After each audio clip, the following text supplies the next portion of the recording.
जनवरी 1990 की ठंडी सर्दियों में श्रीनगर की हवा बर्फ की तरह भारी महसूस हो रही थी। जो गलियां कभी बच्चों की हंसी से गूंजती थीं, अब वहां सन्नाटा पसरा हुआ था। सिर्फ कभी कभी बंदूक की आवाज या सायरन की गूंज सुनाई देती थी। राजनीतिक तनाव बढ़ चुका था और हर घर में कर्फ्यू और छापेमारी की फुसफुसाहट सुनाई देती थी।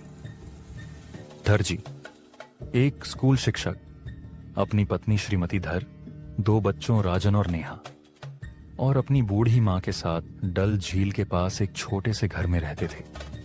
जिंदगी मुश्किल थी, लेकिन परिवार इस उम्मीद से बंधा हुआ था कि शांति वापस आएगी। लेकिन उस सर्दी ने सब कुछ बदल दिया। एक शाम जब वे अंगीठी के पास गर्मी ले रहे थे, एक जोरदार दस्तक ने सन्नाटे को चीर दिया।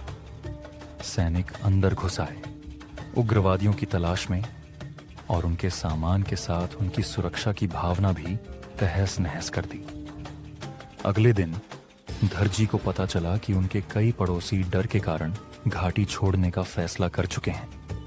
श्रीमती धर असमंजस में थी, अपने घर के प्रति प्रेम और बच्चों की सुरक्षा के बीच फंसी हुई। हमारी जड़ों का क्या होगा, हमारी जमीन का क्या होगा, उन्होंने कांपती आवाज में पूछा। धरजी के पास कोई जवाब नहीं था। एक रात जब कर्फ्यू थोड़ी देर के लिए हटा, तो परिवार ने जो भी थोड़ा बहुत सामान था समेट लिया। धरजी ने राजन का हाथ कसकर पकड़ा, जबकि श्रीमती धर ने नेहा को गोद में लिया। उनकी मां, जो गीता की छोटी सी प्रति पकड़े हुए थी, बुदबुदाते हुए प्रार्थना कर रही थी। जब वे घाटी छोड़ने वाले परिवारों की भीड़ में शामिल हुए, तो धरजी ने अपने घर को आखिरी बार देखा, जिसकी खिड़कियां चांदनी में हल्की चमक रही थीं। क्या हम वापस आएंगे पापा?